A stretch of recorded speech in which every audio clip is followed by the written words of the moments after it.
So, hello everybody. Today we'll discuss about epistemological analysis of Western educator as well as thinker whose name is R.S. Pitter. So, let's start. First of all, what is epistemology? तो सबसे पहले देखते हैं कि epistemology होता क्या है. तो epistemology is a branch of philosophy that deals with the nature, source and validity of knowledge.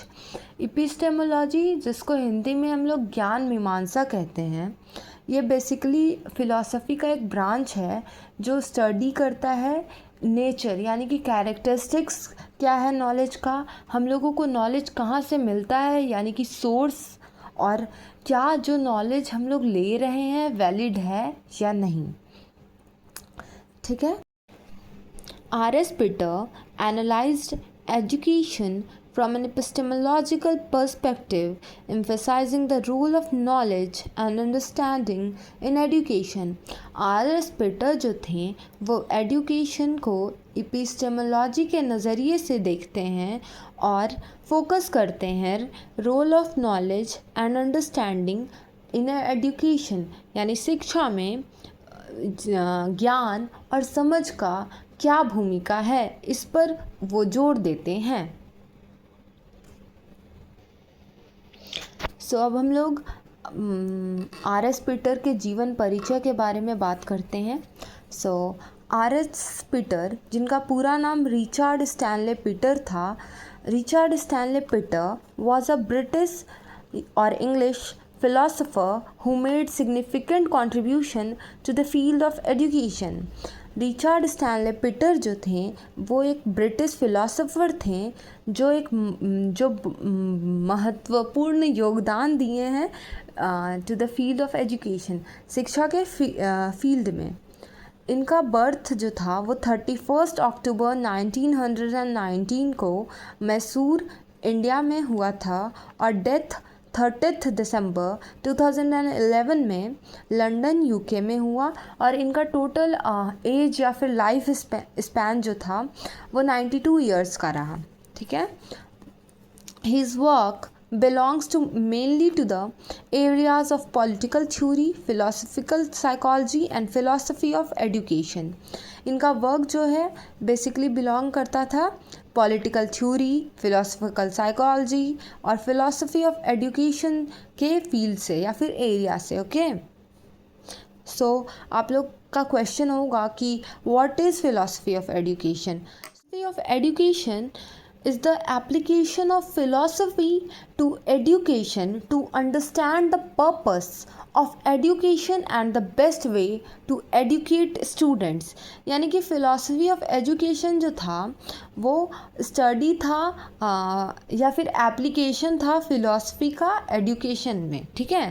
ताकि जो है to understand purpose of education, education का क्या पर्पस है और क्या सही तरीका या फिर क्या बेस्ट वे है बच्चों को टीच करने का. ठीक है. इट एक्सप्लेन्स, ये बताता है कि वाई वी टीच, हम लोग क्यों पढ़ा रहे हैं, व्हाट वी टीच, कैसे पढ़ा रहे हैं और क्या पढ़ा रहे हैं, how we teach. Okay. So this is the whole. Now we will discuss about influence on the philosophy of education. Pitter is known particularly for his work in the philosophy of education. Pitter अपने philosophy of education के work के लिए जाने जाते थे. Perhaps the most important work by Pitter is ethics and education. इनका सबसे important work था वो था ethics और education. इसमें एजुकेशन और एथिक्स कैसे रिलेटेड है और कैसे एक दूसरे को इन्फ्लुएंस करता है वो बताया गया था. He explored 2 aspects of the philosophy of education. ये 2 एस्पेक्ट्स फिलॉसफी ऑफ एजुकेशन का बताएं. जो पहला एस्पेक्ट था the normative aspect of education और दूसरा the cognitive aspect of education. तो चलिए अब हम लोग नॉर्मेटिव कॉन्सेप्ट ऑफ एजुकेशन के बारे में जानते हैं.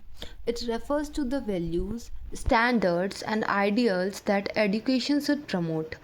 According to Peter, Education must involve activities that are morally worthwhile and beneficial for society.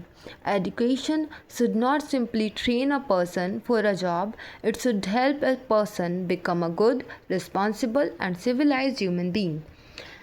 Normative concept of education का मतलब है कि एजुकेशन सिर्फ नॉलेज या जॉब के लिए नहीं होती, बल्कि अच्छे वैल्यूज़, आइडियल्स और बिहेवियर सिखाने के लिए भी होती है।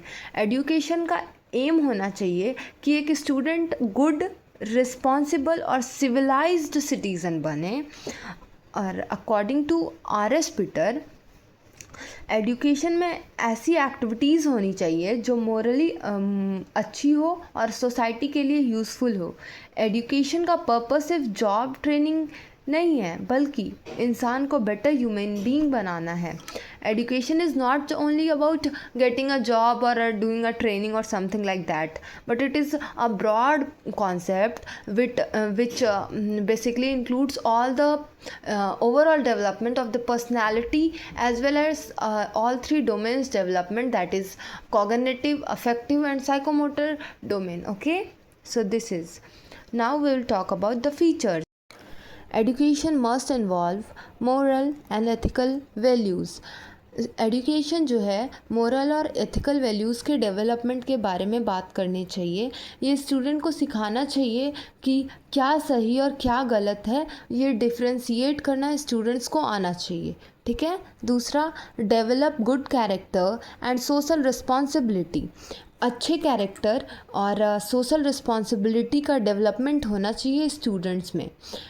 स्टूडेंट्स को एजुकेशन हेल्प करेगा एक ऑनेस्ट, डिसिप्लिन्ड और रिस्पॉन्सिबल सिटीज़न बनाने में, as well as students learn करेंगे how to behave properly in society, कैसे सोसाइटी में अच्छे से बिहेव करनी है।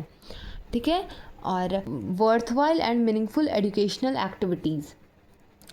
एजुकेशन सिर्फ बुक नॉलेज नहीं, बल्कि लाइफ को बेटर समझने और अच्छा इंसान बनने में हेल्प करती है। ठीक है। तो इस तरह का मीनिंगफुल लर्निंग होना चाहिए।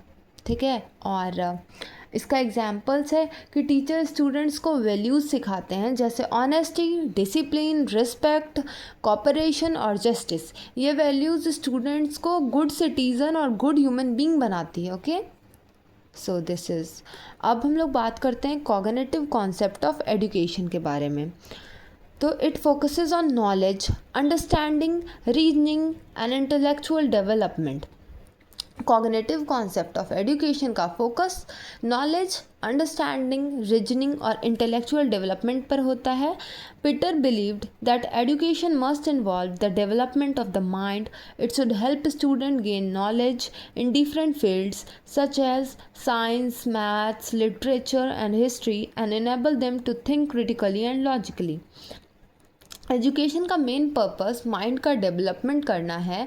पीटर के अनुसार एजुकेशन स्टूडेंट्स को अलग अलग सब्जेक्ट्स जैसे साइंस, मैथ्स, लिटरेचर, हिस्ट्री का नॉलेज देता है और उन्हें लॉजिकल और क्रिटिकल थिंकिंग सिखाता है। ठीक है। और वो इन सब चीज़ों के डेवलपमेंट के बाद वो कोई भी रियल लाइफ प्रॉब्लम्स को फेस कर सकते हैं without any fear. Okay. Features of cognitive concept of education. तो पहला है डेवलपमेंट ऑफ इंटेलेक्चुअल एबिलिटीज़, यानी कि एजुकेशन से स्टूडेंट की सोचने और समझने की कैपेसिटी बढ़ती है। इससे क्या होता है, इंटेलेक्चुअल एबिलिटीज़ का डेवलपमेंट होता है। ठीक है। दूसरा है acquisition of knowledge and understanding. Students अलग अलग सब्जेक्ट्स का प्रॉपर नॉलेज और अंडरस्टैंडिंग गेन करते हैं। ठीक है। तीसरा है encouragement of critical thinking and reasoning. Critical thinking और रीजनिंग को इनकरेज करना। स्टूडेंट्स सोच समझ कर डिसीजन लेना और लॉजिकली सोचना सीखते हैं। ठीक है। इससे क्या होता है कि क्रिटिकल थिंकिंग और रीजनिंग का डेवलपमेंट होता है, और फिर क्या होता है, कोई भी रियल लाइफ प्रॉब्लम आया तो स्टूडेंट्स उसको फेस करता है बिना कोई डर के। ठीक है। फिर learning through systematic study of disciplines, यानी सब्जेक्ट्स को ऑर्गेनाइज्ड और सिस्टमैटिक वे में पढ़ाया जाता है एजुकेशन में। ठीक है। फिर एग्जाम्पल्स का बात करते हैं। तो जब स्टूडेंट साइंस, मैथ्स, लिटरेचर और हिस्ट्री पढ़ते हैं तो उनका थिंकिंग और अंडरस्टैंडिंग लेवल डेवलप होता है। इससे एजुकेशन का कॉग्निटिव साइड स्ट्रांग होता है। ठीक है, तो वही लिखा हुआ है, studying subjects like science, literature, maths develop cognitive side of education. ठीक है, फिर अब बात करते हैं, according to R S. Peter both concepts are essential and interconnected. R S. Peter के अनुसार जो है दोनों concept, normative concept as well as cognitive concept, दोनों ही इम्पॉर्टेंट है। और true education occurs when knowledge is combined with moral values and understanding. यानी ट्रू एजुकेशन तब होती है जब नॉलेज यानी कि कॉग्निटिव साइड के साथ साथ मोरल वैल्यूज़ यानी नॉर्मेटिव साइड भी डेवलप हो, तब ट्रू एजुकेशन होता है। ठीक है, अब बात करते हैं हम लोग की aspects of R S. Peter's philosophy. तो पहला है एजुकेशन एज इनिशिएशन।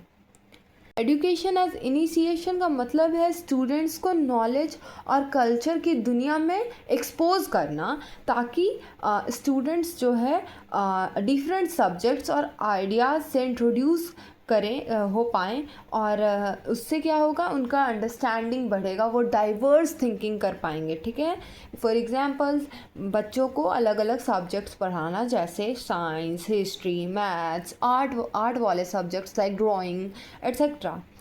ठीक है, दूसरा है, second one is rationality and critical thinking. Education का एम होना चाहिए कि स्टूडेंट्स लॉजिकल और क्रिटिकल थिंकिंग सीखें। स्टूडेंट्स को सोच समझकर डिसीजन लेना और रीजन देना आना चाहिए। फॉर एग्जांपल स्टूडेंट्स किसी रियल लाइफ प्रॉब्लम को लॉजिकली सोच रहा है, अगर वो स्टूडेंट रट्टा मार के पढ़ा होता तो वो माइट भी पॉसिबल है कि वो प्रॉब्लम को सॉल्व नहीं कर पाता, बट सिंस वो कॉन्सेप्चुअली पढ़ा है, इसके कारण वो प्रॉब्लम को रैशनली और क्रिटिकली सोच पा रहा है, और वो प्रॉब्लम से मतलब फियरलेस होकर प्रॉब्लम सॉल्व कर ले रहा है। ठीक है, तो इसके अंतर्गत हम लोग को यही जानना है कि रैशनैलिटी एंड क्रिटिकल थिंकिंग में यही पढ़ना था। फिर third one is autonomy and freedom. Education students को इंडिपेंडेंट सोचने की फ्रीडम देता है। स्टूडेंट खुद अपने डिसीज़न और ओपिनियन बना सकते हैं। ठीक है, और फॉर एग्जांपल अगर कोई क्लास डिस्कशन में स्टूडेंट्स को अपनी ओपिनियन देने का चांस मिलता है, तो वो एक तरह का फ्रीडम है या फिर इंडिपेंडेंसी शो कर रहा है कि स्टूडेंट्स भी अब नॉलेजेबल है, अब अपना डिसीज़न सोच समझ कर ले सकते हैं। Fourth one is personal growth and development. Education का एम ही है ओवरऑल डेवलपमेंट स्टूडेंट्स को कराना, दैट इज़ मोरल, मेंटल और personality development. For example confidence, discipline, good habits develop होता है स्टूडेंट्स में। Fifth one is liberal education. Liberal education का मतलब है ब्रॉड नॉलेज देना, सिर्फ एक स्किल या जॉब ट्रेनिंग नहीं, स्टूडेंट्स को डिफरेंट सब्जेक्ट्स का आइडिया और नॉलेज देना। फॉर एग्जांपल साइंस के साथ साथ लिटरेचर पढ़ा रहे हैं आज स्कूल में, हिस्ट्री पढ़ा रहे हैं, आज क्या बहुत पहले से पढ़ रहे हैं, तो हम लोग साइंस के साथ लिटरेचर, हिस्ट्री एट्सेट्रा। आजकल तो ये भी हो गया कि करिकुलर और को करिकुलर एक्टिविटीज़ भी स्कूल में होने लगे हैं जनरली। एक स्टूडेंट्स वर्सेटाइल बन रहा है, फॉर एग्ज़ाम्पल वो डांस भी अच्छा कर ले रहा है, सिंगिंग भी अच्छा कर ले रहा है, पढ़ाई में भी अच्छे हैं, तो इससे ओवरऑल डेवलपमेंट हो रहा है और ब्रॉड नॉलेज मिल रहा है कि सिर्फ एक फील्ड में नहीं, पढ़ाई के फील्ड में नहीं, बल्कि वो अलग डांसिंग के फील्ड में, आर्ट म्यूज़िक के फील्ड में एट्सेट्रा, ये सब फील्ड में भी अच्छे हैं और ब्रॉड थिंक कर ले रहे हैं। फिर sixth one is teacher student relationship. Teacher और स्टूडेंट्स का रिलेशन फ्रेंडली और रिस्पेक्टफुल होना चाहिए। टीचर, हम लोग जानते हैं कि टीचर एक तरह का गाइड है और स्टूडेंट्स के लिए फैसिलिटेटर ऑफ लर्निंग है। तो टीचर स्टूडेंट्स को गाइड करता है और स्टूडेंट्स को लर्निंग में सपोर्ट करता है। ठीक है, तो अच्छा फ्रेंडली और रिस्पेक्टफुल रिलेशनशिप होना चाहिए। Now seventh one is curriculum. Curriculum का मतलब है स्कूल में क्या और कैसे पढ़ाया जाएगा, यानी overall plan of how to teach and what to teach. So curriculum ऐसा होना चाहिए जो स्टूडेंट्स की थिंकिंग और नॉलेज डेवलप करें। फॉर एग्जांपल सब्जेक्ट्स, टॉपिक और एक्टिविटीज़ जो स्कूल में पढ़ाया जाता है हम लोगों के।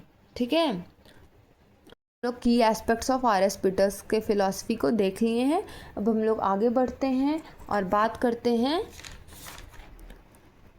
इपिस्टेमोलॉजिकल एनालिसिस ऑफ आर.एस. पीटर की बात करते हैं। तो first one is education involves knowledge. According to Peter, education must involve knowledge and understanding. Mere training or conditioning cannot be called education. Peter के अनुसार एजुकेशन जो है इन्वॉल्व करे नॉलेज को और समझ को। बच्चा समझ से कर सीखे, ना कि वो रट कर सीखे, ठीक है। मियर ट्रेनिंग यानी कि ट्रेनिंग या फिर कंडीशनिंग को एजुकेशन नहीं कहा जा सकता है।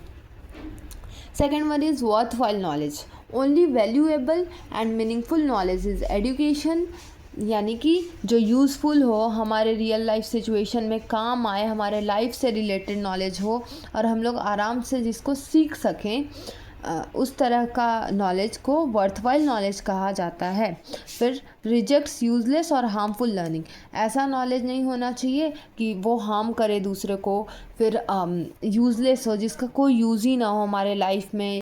Education should include only worthwhile and morally acceptable knowledge, यानी शिक्षा जो है सिर्फ वैल्यूएबल और यूज़फुल नॉलेज और मोरली एक्सेप्टेबल नॉलेज को ही इंक्लूड करे, ना कि हार्मफुल नॉलेज को इंक्लूड करे, ठीक है।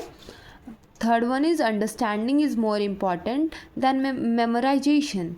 Students should understand concepts not just memorise facts, यानी स्टूडेंट्स जो है सिर्फ फैक्ट्स को रटे नहीं, यानी स्टूडेंट्स में रटंत विद्या का डेवलपमेंट ना हो, बल्कि वो कॉन्सेप्ट बिल्ड करें, अंडरस्टैंड करें, समझे कॉन्सेप्ट। इससे क्या होगा कि स्टूडेंट्स कोई भी रियल लाइफ प्रॉब्लम्स को तुरंत लॉजिकली सोच कर सॉल्व कर सकते हैं, और जबकि ये पॉसिबल रटंत विद्या में नहीं है।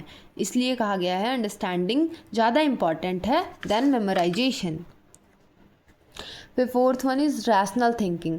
Education should develop logical reasoning and critical thinking abilities.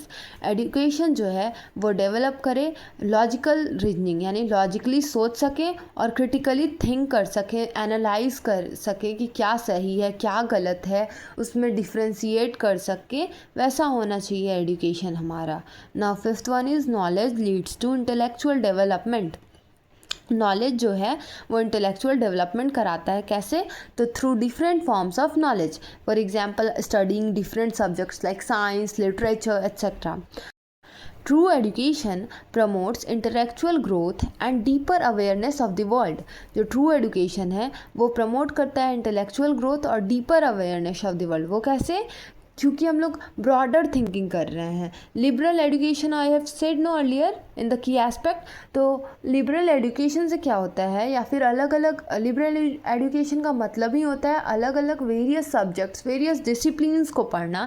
इससे हमारा थिंकिंग ब्रॉड हो जाता है और हम किसी भी चीज़ का क्रिटिकली एनालाइज कर सकते हैं, positively as well as negatively analyse कर सकते हैं। इससे हमारा डीपर अवेयरनेस हो जाता है वर्ल्ड के बारे में, ठीक है। Now we will talk about educational implications of R.S. Peter's philosophy। तो इसके अंतर्गत हम लोग बात करेंगे it explains how the ideas affect teaching. ये जो R.S. पीटर के आइडियाज़ हैं वो टीचिंग को कैसे अफेक्ट करते हैं।